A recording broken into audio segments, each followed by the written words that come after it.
यहाँ पे अगर आपको कोई नया प्रोजेक्ट बनाना है, जो आपका जो प्रोजेक्ट है वो आपका एक वेब प्रोजेक्ट होगा, एक वेबसाइट बनाना, तो उसके लिए सबसे पहले हम लोग को क्या करना होगा, अपना प्रोजेक्ट क्रिएट करना है। इस बार जो प्रोजेक्ट हमारा क्रिएट होगा वो थोड़ा डिफरेंट होगा, क्योंकि अभी तक जो हम लोग ने प्रोजेक्ट जब जो जावा की कोडिंग कर रहे थे वो हम लोग जो है कोर जावा का प्रोग्राम्स थे और कंसोल एप्लीकेशन थे और आपके डेस्कटॉप एप्लीकेशन बनाया करेंगे स्विंग का। बट अब जो हमारा एप्लीकेशन होगा, this is your web application. Web application can have also the database connectivity. It can store the data. It can retrieve the data.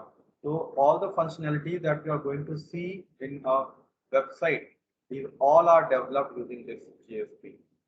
तो यहाँ पे जो हमारा सर्वर साइड लैंग्वेज जो हम लोग यूज करेंगे दैट इज JSP, और जो हमारा सर्वर होगा दैट इज अपाचे टॉमकैट।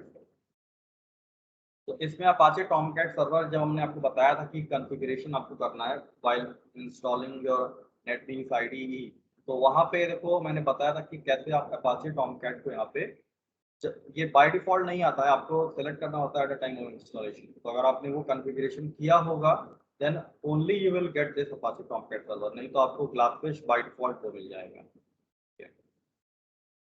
शुरू करते हैं यहाँ पे प्रोजेक्ट, एकदम बेसिक से हम यहाँ पे शुरू कर रहे हैं। ठीक है, अगर हम ये मान चलें अगर आपको HTML भी नहीं आती है और आप एक वेब प्रोजेक्ट बनाने जा रहे हो, ठीक है, यानी आपने HTML भी नहीं पढ़ी है, मान लो आपने CSS भी नहीं पढ़ी है and you are going to start this website designing, तो आप यहाँ से भी शुरू कर सकते हो।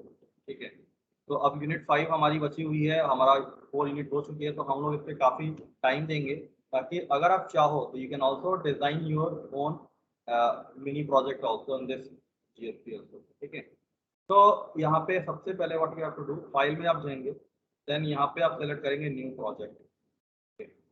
आप यहाँ पे कई सारे ऑप्शन दिख रहे हैं, अभी तक हम लोग जावा को सेलेक्ट करते थे क्योंकि हम लोग को एक जावा एप्लीकेशन बनाना पड़ता था। अब हमें जो एप्लीकेशन चाहिए, we need a Java web application. So now we are selecting this Java web and after this we have to set next. अब यहाँ पे you have to give the name of the website. Okay. तो अब आप चाहे जो भी आपको देना हो यहाँ पे आप वेबसाइट का नाम दे सकते हो। तो सपोज करो मैंने कह दिया UGI, प्रोजेक्ट का नेम मैंने कह दिया UGI नाम से मैं प्रोजेक्ट बनाना चाहता हूँ। फिर नेक्स्ट हम यहाँ पे करेंगे। अब देखो यहाँ पे क्या है कि आपको सर्वर पूछ रहा है, तो यहाँ पे अपाचे टॉमकैट ही केवल मेरे पास दिख रहा है क्योंकि I have only installed this Apache Tomcat. तो अगर आपने during the installation of this NetBeans IDE 8.2, तो अगर आपने अपाचे टॉमकैट को सिलेक्ट किया होगा तभी आपको यहाँ पे वो सर्वर मिलेगा, नहीं तो हो सकता है यू आर सीइंग ग्लासफिश या JBoss। ओके, ये भी आपके अलग अलग सर्वर हैं। जो हमारे सिलेबस में है वो हमारा है अपाचे टॉमकैट, तो ये आपको आपको यहाँ पे मिल जाएगा। ठीक है, फिर कॉन्टेक्स्ट पाथ, मतलब जिस नाम से आपको सर्वर पे प्रोजेक्ट चलाना है, तो अगर आपको UGI नाम से ही चलाना है तो आप यहाँ पे इसको कोई चेंज मत करो। कॉन्टेक्स्ट पाथ, कॉन्टेक्स्ट पाथ मतलब आपका ये हुआ कि this is the name of the project you are going to type in the URL।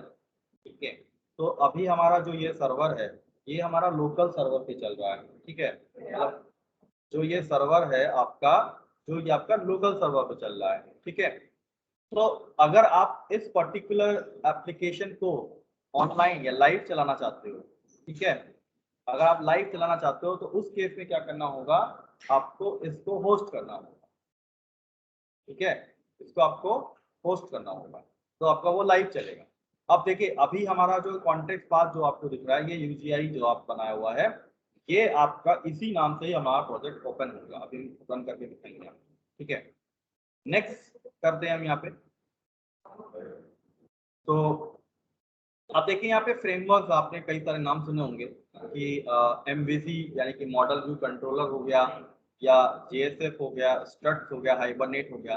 तो अभी हम लोग कोई भी फ्रेमवर्क नहीं यूज कर रहे हैं, तो बिना किसी फ्रेमवर्क के हम लोग अपना खुद का स्ट्रक्चर क्रिएट करके बनाएंगे, नॉर्मल विदाउट एनी फ्रेमवर्क। तो अभी हम लोग जो यूज करेंगे वो करेंगे simple JSP, core JSP, customize अपना हम लोग खुद का बनाएंगे। ठीक है, उसके बाद अब यहाँ पे हम लोग करेंगे फिनिश।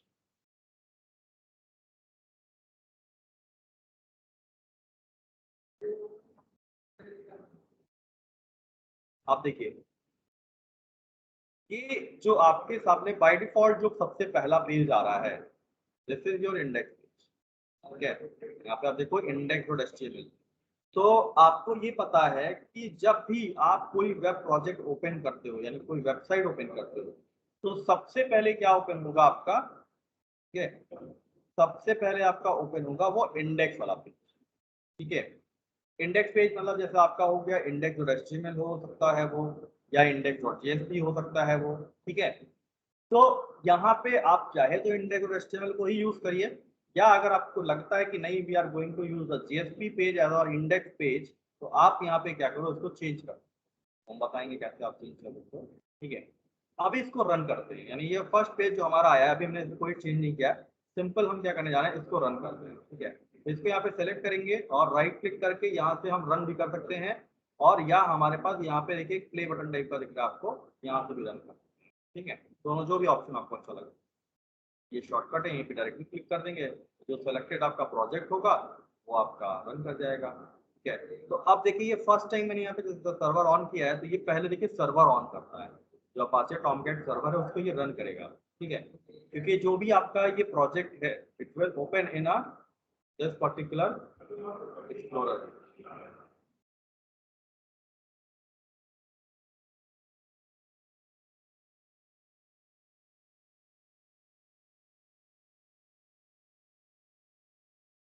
ठीक है, अभी देखिए ये आपका जो प्रोजेक्ट है वो लोकल होस्ट 8084, ये आपका 8084 this is the port number जिस पे ये एप्लीकेशन आपका चल रहा है, एंड लोकल होस्ट। अभी जो आपका ये जो सर्वर है ये आपका क्लाइंट और सर्वर दोनों तरह बिहेव कर रहा है, ठीक है। तो ये आपका क्या है लोकल सर्वर पे चल रहा है ना। Name of the project is UGI, यहाँ पे देखिए तो नेम आपका है यहाँ प्रोजेक्ट क्या है वो यूजीआई है, ओके। आप देखो अभी ये जैसे एक्सप्लोरर पे ओपन हुआ है, तो अगर मैं चाहता हूँ इसको गूगल क्रोम में करना, यहाँ पे देखिए आपका सेटिंग दिया हुआ है कि डिफॉल्ट ब्राउजर आपको कौन सा चाहिए, तो यहाँ से आप जाके इसको चाहे तो आप चेंज कर दो, ठीक है। और इसको फिर से एक बार रन करके देखते हैं, तो देखिए ये आपका अब जो है ओपन हो रहा है क्रोम पे, तो यहाँ से आप डिफॉल्ट जो आपका ब्राउजर है वो भी आप चेंज कर सकते हो, बहुत सारी सेटिंग्स है, नेटबीन्स हम आपको धीरे धीरे बताते रहेंगे। अब यहाँ से हम लोग शुरू करते हैं अपना जीएसपी का प्रोजेक्ट, ये तो हमारा हो गया। अब हमें यहाँ पे बहुत सारी चीज़ें रिक्वायरमेंट है, जैसे कि अगर हमें कोई भी MySQL से यहाँ पे डेटाबेस से कनेक्टिविटी करनी है, ठीक है, तो सबसे पहले जो हमें चाहिए होगा वो चाहिए होगी लाइब्रेरी। तो जैसे आपने वेब वाले में जैसे आपने कोर वाले एप्लीकेशन में लाइब्रेरी को इंपोर्ट किया था, वैसे यहाँ पे भी देखिए आप लाइब्रेरी पे आप देखेंगे तो here we can have JDK 1.8 and Apache Tomcat. अब हम एक लाइब्रेरी और हमें चाहिए होगी, वो होगी हमारी MySQL। तो यहाँ पे आप ऐड लाइब्रेरी करेंगे तो आपको यहाँ पे देखिए MySQL जो हम लोग ने बनाया था MySQL कनेक्टर न्यू, इसको आप यहाँ पे ऐड कर, ठीक है। तो यहाँ पे देखिए हमारे पास क्या क्या चीजें आ गई हैं। पहला हमारे पास आया है ये Apache Tomcat, MySQL connector and JDK, ये तीनों हमारे पास अब लाइब्रेरीज आ चुकी हैं। अब यहाँ से हम लोग शुरुआत करेंगे अपने प्रोजेक्ट की। तो अभी देखो ये जो जो आपको प्रोजेक्ट दिख रहा है ये एक ब्लैंक पेज है जिसपे कोई भी कोडिंग नहीं है। तो सबसे पहले क्या करना होगा आपको अपना होम पेज डिजाइन करना होगा, तो होम पेज डिजाइन करना है। तो अब जैसे हम लोग ने HTML पढ़ा था तो उसका भी हमें यूज करेंगे, और प्लस जेएसपी का भी, है ना। तो आप चाहे तो इस पेज को जेएसपी में भी कन्वर्ट कर सकते हो। कैसे करेंगे देखिए, आपको एक नया पेज चाहिए, अब नया पेज आपको ऐड करना है, तो what you have to do, आप वेब पेजेस पे सेलेक्ट करिए और न्यू, और फिर यहाँ पे आप जाएंगे तो आपको यहाँ पे दिख रहा होगा जेएसपी, इसको आप सेलेक्ट करिए। इसका नेम आप करना होगा आपको इंडेक्स, और यहाँ पे कर दीजिए इसको finish। आपको अपने आप इंडेक्स डॉट जेएसपी, जो आपने चूंकि जेएसपी सेलेक्ट किया था तो ऑटोमेटिकली देखिए इंडेक्स डॉट जेएसपी आपका बन गया है। ये कमेंट सेक्शन है जिसमें आपका ये बता रहा है कब क्रिएट हुआ है, कौन उसका ऑथर है, ये सारी चीजें यहाँ पे आ जाती है। अगर आपको उसकी रिक्वायरमेंट नहीं है तो आप यहाँ पे हटा दो।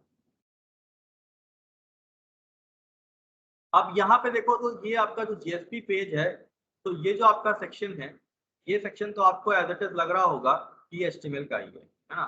यहाँ पे केवल जो आपको दिख रहा है ये आपको बता रहा है कि ये जेएसपी का कुछ कोडिंग लिखी हुई है, लेकिन क्या है वो हम बताएंगे आपको धीरे धीरे करके, ठीक है। अब देखो, अब मुझे ये इंडेक्स डॉट एचटीएमएल इसको मैं यहाँ से रिमूव कर रहा हूँ, क्योंकि मुझे जो पहला पेज चाहिए प्रोजेक्ट का वो मुझे इंडेक्स डॉट जेएसपी चाहिए। तो मैंने क्या किया, इसको यहाँ से मुझे यहाँ से रिमूव करना है। यहाँ से मैं रिमूव करने के लिए डिलीट करता हूँ। अब इस index.jsp को क्या करना होगा, हमें होम पेज बनाना है। लेकिन अगर मैं अभी इसको रन करता हूँ, मान लो यहाँ पे प्रोजेक्ट को, यूजीआई को,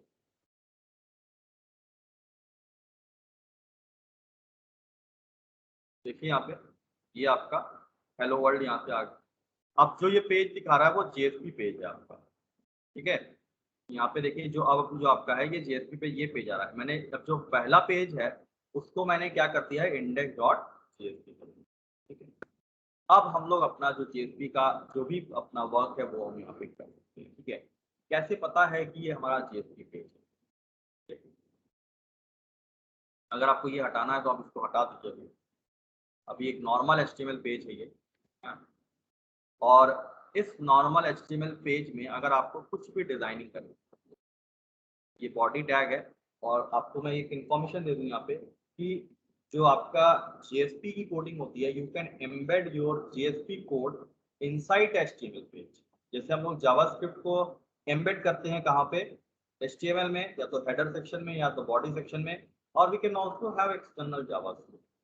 वैसे ही क्या होगा कि आपका जो ये जेएसपी का कोड है, ठीक है, उसको भी आप एम्बेड कर सकते हो कहाँ पे, एचटीएमएल में, ठीक है। तो यहाँ पे अगर आपको एम्बेड करना है तो कुछ आप इस तरह से एम्बेड कर सकते हो। ये जो सेक्शन पूरा है यहाँ पे आप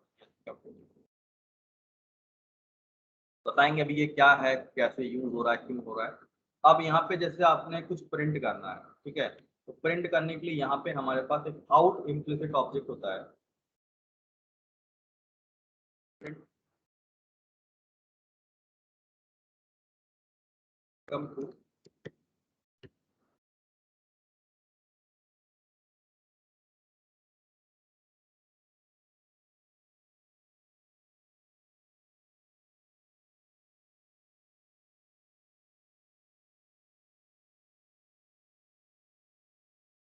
यहाँ पे हमने यहाँ पे, ठीक है। तो अब अगर इसको रिफ्रेश करेंगे हम यहाँ पे, तो यहाँ पे देखिए hello welcome to United Group of Institute, ठीक। तो अब हमारा यहाँ पे जो भी हमें वर्क करना है वो सब कुछ हम जेएसपी में कर सकते हैं। अब हम यहाँ पे जेएसपी की जो भी कोडिंग करना चाहेंगे वो कर सकते हैं, क्योंकि ये जो पेज हमारा है वो जेएसपी है। तो अब हम जितने भी यहाँ पे पेजेस बनाएंगे वो सब के सब हमारे जेएसपी के ही रहेंगे। बेनिफिट ये होता है कि अगर आपने मान लो एचटीएमएल का ही पूरा कोड किया है तो भी इसमें कोई दिक्कत नहीं है, ठीक है। बेनिफिट आपको मिलेगा कि आप उसमें जेएसपी भी कर सकते हैं और साथ में ही एचटीएमएल भी कर सकते हैं, ठीक है। तो अब हम थोड़ा सा जेएसपी के इंट्रोडक्शन आपको बता दें कि what is JSP and why it is used. तो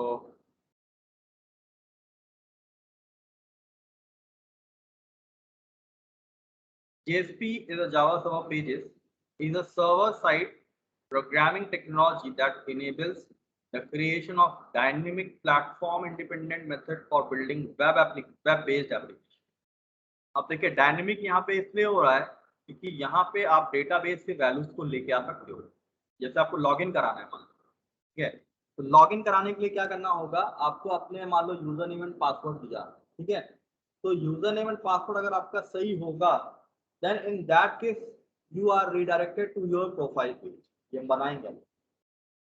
अगर मान लीजिए कोई ऐसा यूजर है which is a new for this particular web application, so what he has to do is to register for this application। तो वहां पे आपको एक रजिस्ट्रेशन फॉर्म बनाना होगा and user has to fill all the information and then all the information is going to be saved in the database। So after this now you can log in into your this application। So this is the way by which JSP can work। JSP have access to the entire family of Java APIs, including the JDBC API to access enterprise database। तो जो हम लोगों ने JDBC पढ़ा था in the last lecture, how to connect our application to the database, so the same functionality will also available in the JSP also। सब कुछ यहाँ पे भी अवेलेबल होगा। यहाँ पे आपको क्या होगा कि वो फंक्शनैलिटी आपको मिल जाएगी, तो उससे आप क्या कर सकते हो, you can connect your website with the MySQL। We are using MySQL, so I'm going to connect this particular application with the MySQL। Now third, JSP tags can be used for a variety of purposes, such as retrieving information from a database or registering user preferences, accessing Java Beans component, passing control between pages, and you can also share the information between the request pages. हम लोग session का use करेंगे, and with the help of session, we can also store the username and password. Session क्या होता है कि ये आपका पूरा throughout the app जैसे आप suppose करो login करते हो, तो आपको वो पेज तभी आपका ओपन होगा when the session is true, otherwise वो आपका फॉल्स होगा, तो फिर आपका वो पेज ओपन नहीं होगा। तो हमें सेशन को बहुत कंट्रोल करके रखना है और सेशन के थ्रू ही हम अपना जो है पूरा का पूरा मॉड्यूल डिजाइन करेंगे। यानी लॉगिन वाला सपोज पूरा मॉड्यूल बनाएंगे तो वहां पे भी हम क्या करेंगे, सेशन का यूज करेंगे। What are the advantages of JSP? We can also have ASP, active server pages, and the advantage of JSP are twofold. First, the dynamic part is written in Java, not VB or other MS specific language. तो आपका जो ASP है, it is actually a Microsoft Web Server language. तो ये आपका जो JSP है, it can have all the functionality of JSP and all the features of Java also, and it is portable to other operating system and non Microsoft Web Server. अगर आपका platform independent भी है, क्योंकि देखो अगर आपका ये जो सर्वर है किसी और प्लेटफॉर्म पे नहीं चलेगा तो फिर आप उसमें डिजाइनिंग या डिप्लॉय नहीं कर सकते हो। जेएसपी में ऐसी कोई दिक्कत नहीं है, आप नेटबीन्स का के थ्रू या डायरेक्टली सर्वर इंस्टॉल करके आप लाइनेक्स पे भी चला सकते हो, ठीक है। वर्सेस प्योर सर्वलेट, अब सर्वलेट अभी हमने पढ़ाया नहीं, बट सर्वलेट में अगर आप जानो कि वहां पे क्या होता है, we can embed your HTML code inside the servlet. तो जो कोडिंग होगी इट विल वेरी कॉम्प्लेक्स। तो JSP में जो कोड हम करेंगे वो बड़ा क्लीन होगा, क्योंकि we can have a designing, we can embed or wherever we required to embed a JSP code. So it is very beneficial to use JSP as compared to Servlet. But Servlet is more secure, but it is very complex to write the code on the pure Servlet. तो हम Servlet बताएंगे आपको, but we can first develop our project on the JSP. We can have a lot of time to develop this project also. So JSP के साथ साथ आपका एक project भी हो जाएगा, but आपको साथ में करना होगा। Versus JavaScript. So JavaScript can generate HTML dynamically on a client, but can hardly interact with the web server. JavaScript आपका सर्वर से इंटरेक्ट नहीं करता। तो जो आपकी JSP है, it will interact with the backend. Okay. तो जो यहाँ पे आपका है, यहाँ पे आपको बेनिफिट क्या मिल रहा है कि आपके पास एक ऐसी लैंग्वेज है जो कि आपके बैकएंड से क्या हो रही है, इंटरेक्ट हो रही है। और स्टैटिक HTML तो उसका तो आप जान रहे हो कि वहाँ पे जो इंफॉर्मेशन है ऑब्वियस है कि वो इंफॉर्मेशन आपकी स्टैटिक है, it will not going to change in any way. ठीक है,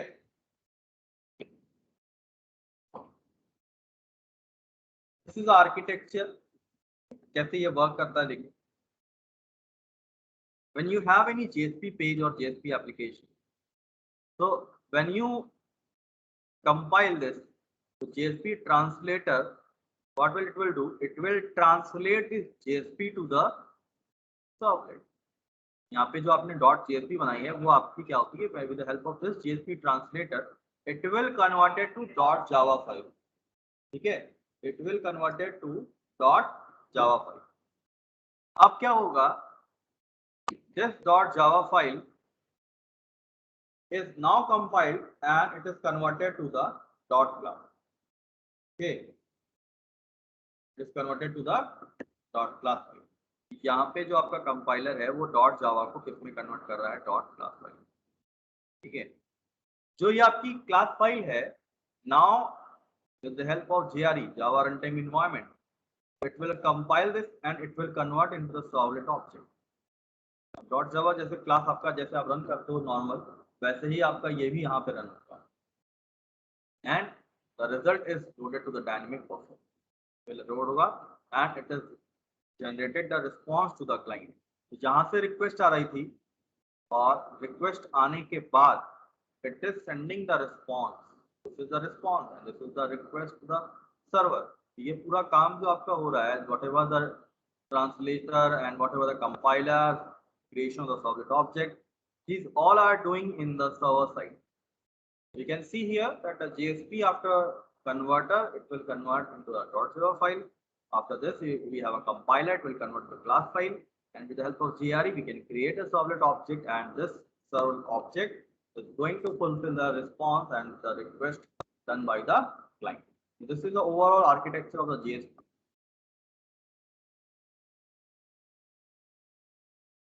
Here you can see the explanation of this architecture जो मैंने समझाया वही है.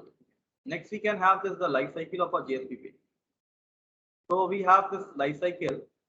Here the JSP pages follow these phases. The first one is the translation of JSP page. Second is the compilation of the JSP page. Third is the class load.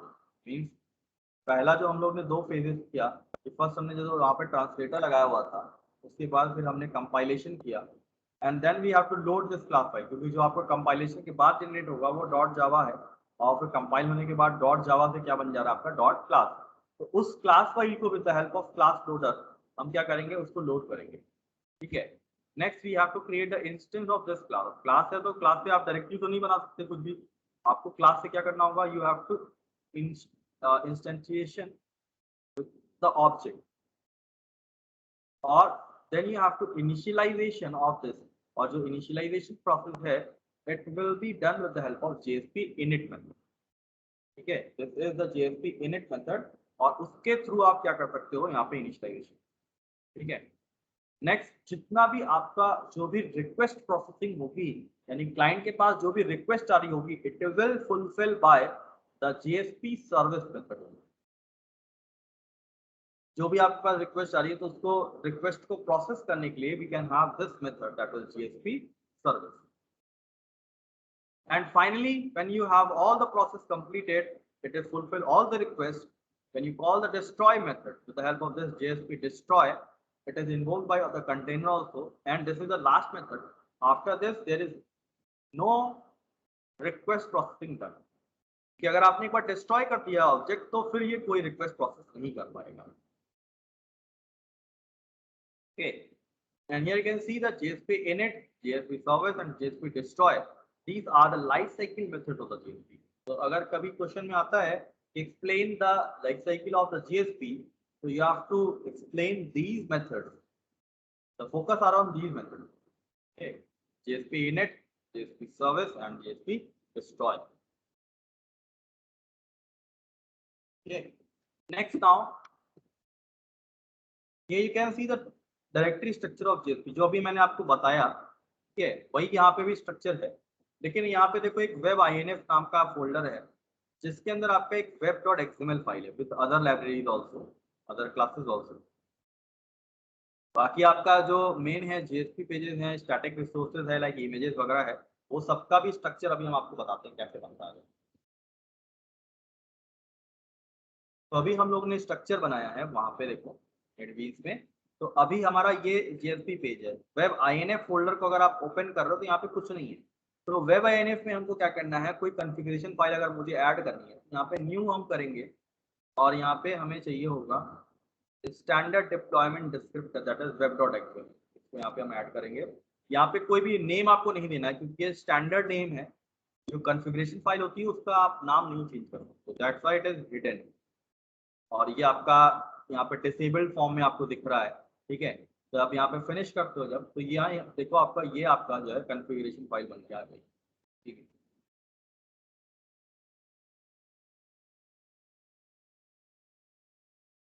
Here you can see when you select this web.xml, तो यहाँ पे देखो एक welcome file आ रही है.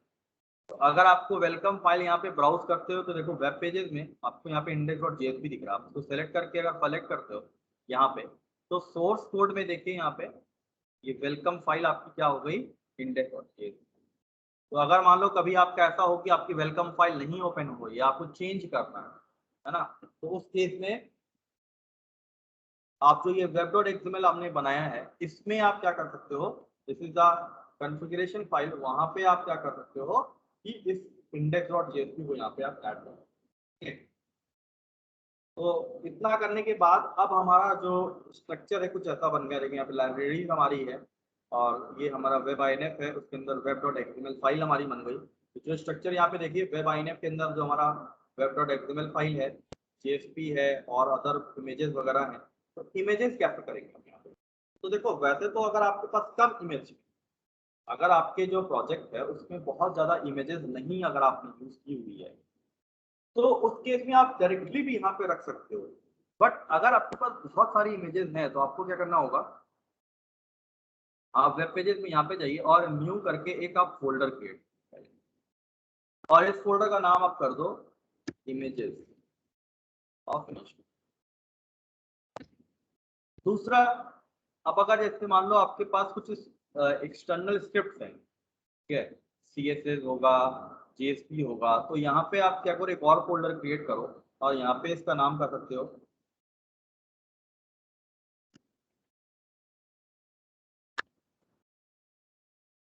CSS, यानी CSS से related जितनी भी फाइल होगी वो यहाँ पे रखी जाएगी। फिर आप यहाँ पे क्या कर सकते हो, you have to create a new folder also, और इसमें आप इसका नाम कर सकते हो JS। ये हमारे 3 फोल्डर बन गए, CSS, इमेजेस एंड JS। तो जब भी हमें कोई इमेज चाहिए होगी तो हम उसको इमेजेस मिला कर रखेंगे, ठीक है। अब यहाँ पे देखो, हम यहाँ पे हमने क्या किया, मुझे मान लो कोई इमेज चाहिए, ठीक है,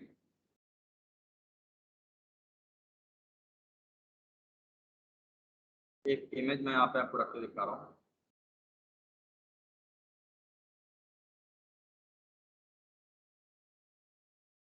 a.png फाइल, इसको मैंने कॉपी किया और इसको मैं इमेजेस वाले फोल्डर में जाके पेस्ट किया, ठीक है। ये देखिए ये आपका एक इमेज आ गई। अब मुझे इस इमेज को अपने index.jsp पेज में लगाना है, ठीक है। तो यहाँ पे देखो कैसे हम लगा सकते हैं, तो हमें पता है कि ये हम img का यूज करेंगे। फिर हमको यहाँ पे देना होगा सोर्स, ठीक है। सोर्स में क्या होगा, पहले हमें उस फोल्डर का नाम देना होगा, देन उस इमेज का नाम। अगर आप चाहो तो इसकी विड्थ, अगर पूरी वेबसाइट को कवर करना है तो आप परसेंट में पूरा 100% दे दीजिए। तो मान लो अगर मैं पूरा कवर करना चाहता हूँ वेबसाइट, हाइट में हम पिक्सल देते हैं हमेशा, 200 पिक्सल का मैंने दिया। अब इसको एक बार चेक करते हैं सर्वर पे ये कैसा दिखता है। तो देखिए ये आपका जो इमेज है ये आपकी इस तरह से बन गई, ठीक है। तो आप कोई भी इमेज लगा सकते हो, मैंने इसको यूज किया है, आपको जो मन करे आप वो लगाइए, ठीक है। अब नेक्स्ट हम इसको इस तरह से यूज करते चलेंगे कि हमारा ये जो पर्टिकुलर प्रोजेक्ट है, तो वो प्रोजेक्ट लगे जैसा, हमें प्रोजेक्ट जैसा ही लगे। तो अभी ये इंडेक्स पेज है, आपको पता है कि जो भी वेबसाइट होती है उस पर डिफरेंट डिफरेंट हाइपर लिंक्स होते हैं, ठीक है। तो अगर आपको हाइपर लिंक्स लगानी है तो कैसे लगाएंगे हम यहाँ पे, अब ये सारा का सारा JSP का कोड है, इसमें आप HTML भी कोड करोगे और JSP का भी कोड करोगे। तो ये जो पार्ट आपका है this is your JSP code, ये आपने जो लिखा है this is HTML code. You can embed this JSP code inside the HTML। Image लगाया है, अब मुझे मान लो यहाँ पे कई सारे वहाँ पे ऑप्शंस देने हैं, ठीक है। क्या किया, लिखा AHREF equals to dot JSP और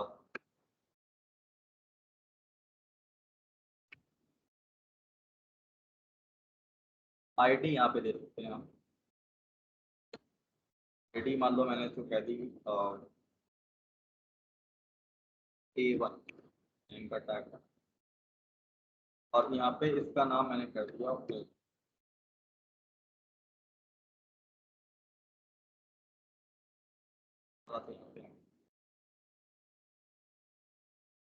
यहाँ पे देखिए होम आ गया। अब इस होम की साइज को अगर आपको इंक्रीमेंट या डिक्रीमेंट या कुछ आपको इफेक्ट्स देने हैं तो आपको पता है कि हमें CSS की अब रिक्वायरमेंट होगी। तो अब जो हम CSS की फाइल बनाएंगे, ठीक है, जो CSS की फाइल बनाएंगे वो हम कहाँ पे रखेंगे, वो हम रखेंगे अपना जो ये हमारा हमने CSS का फोल्डर बनाया हुआ है, ठीक है। तो इस CSS फोल्डर में हम जाएंगे, फिर हम राइट क्लिक करेंगे और यहाँ पे बनाएंगे न्यू CSS। इसका नाम मैंने मान लो कह दिया ए, यहाँ पे देखिए A.CSS नाम की ये जो फाइल हमारी ये क्रिएट हो गई। अब हम यहाँ पे जो भी CSS का कोड अभी तक लिखते हैं, तो अभी मैंने एक आईडी क्रिएट की है किसके लिए, एक मैंने आईडी क्रिएट की है यहाँ पे देखिए एंकर टैग के लिए, ठीक है। तो आप चाहे तो एंकर टैग को ही मॉडिफाई कर दो या तो आईडी के थ्रू करो। अगर आपको एंकर टैग के थ्रू करना है तो हमने यहाँ पे ए लिखा, क्या क्या कर सकते हैं देखिए। हमको फॉन्ट साइज चेंज करना है, ठीक है, तो हमने लिखा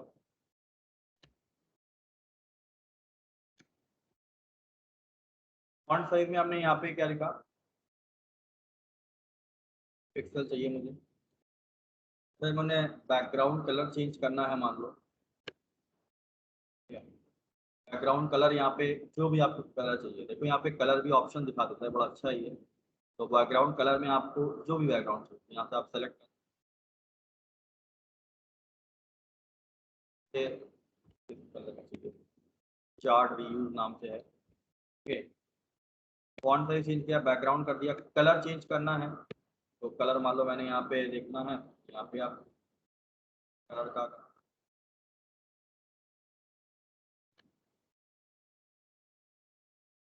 फॉन्ट साइज बैकग्राउंड कलर।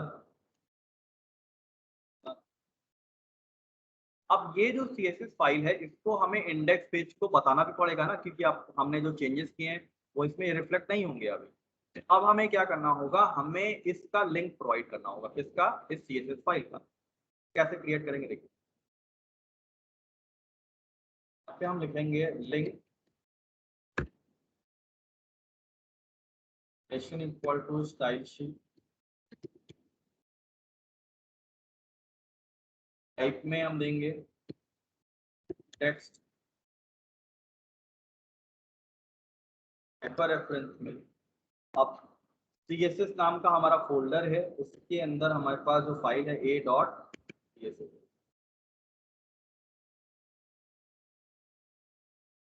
अब इसको चेक करते हैं, ये देखिए। अब देखिए ये जो आपका होम है ये कुछ आपका कलरफुल जैसा है। तो अब केवल होम ही नहीं हमारे पास होता है, यहाँ पे होम होगा, लॉगिन होगा, रजिस्टर होगा। तो अब हमें अपना पूरा जो मेन्यू बार है वो हमें यहाँ पे क्या करना है, पूरा बना लेना है, ठीक है। अब हम पूरा एक वेब प्रोजेक्ट बना रहे हैं, तो हमको पूरा का पूरा जितने भी ऑप्शन होंगे यहाँ पे, जो सारे के सारे लिंक्स होंगे वो सारे के सारे हम अभी से ही क्रिएट कर लेंगे, और उसको हम JSP से क्या करेंगे, पूरा का पूरा कंप्लीट करेंगे, ठीक है। क्योंकि जब हमको मान लो अगर रजिस्ट्रेशन कराना है, तो रजिस्ट्रेशन कराने से पहले हमें क्या चाहिए होगा, हमें चाहिए होगा एक पर्टिकुलर फॉर्म, लॉगिन कराना होगा तो हमें एक लॉगिन पैनल चाहिए होगा, ठीक है। तो जब तक आप उसको क्रिएट ही नहीं करोगे तब तक फिर क्या होगा, ये बनेगा ही नहीं, ठीक है।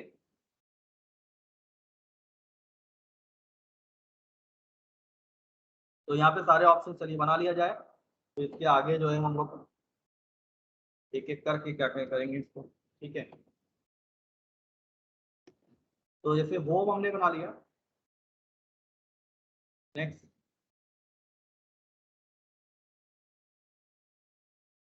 About us. अभी ये सारे पेजेस बनाया नहीं है लेकिन हम बनाएंगे, अबाउट अस डॉट JSP बनाएंगे आगे। और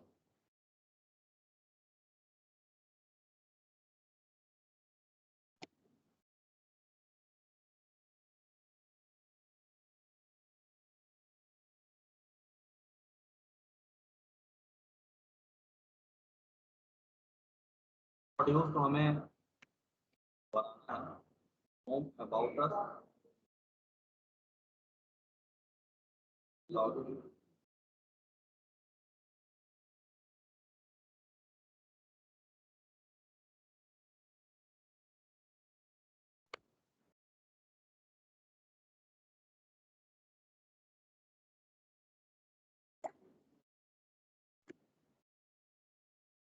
tag dot JSP।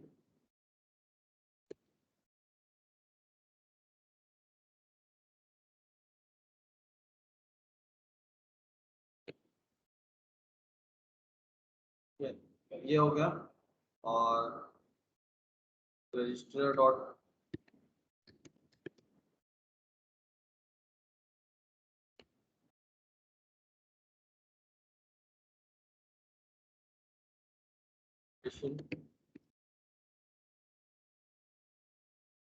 About us हो गया हमारा, ये पेजेस हमको बनाने पड़ेंगे भी। रजिस्ट्रेशन कराना होगा तो रजिस्टर डॉट JSP, लॉगिन कराना होगा तो लॉगिन डॉट JSP।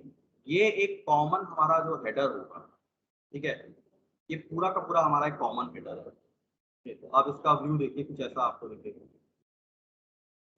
ये अब ये हेलो वेलकम टू यूजीआई, इसको हम कहीं और सेट करें या टॉप पे कर देंगे, यहाँ पे सही नहीं लग रहा है, तो मैं अभी यहाँ से इसको हटा रहा हूँ।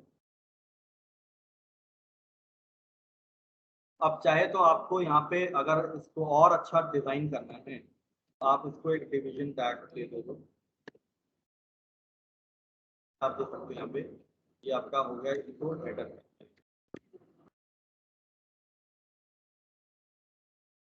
ठीक है। और यहाँ पे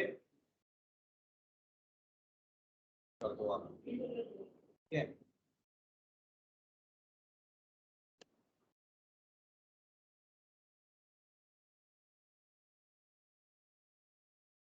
अब इसका फायदा क्या हुआ था बता रहा हूँ, मैंने क्यों आईडी दी, ठीक है। इस आईडी के थ्रू हम हेडर को और भी ब्यूटीफाई करना चाहें तो हम कर सकते हैं, ठीक है।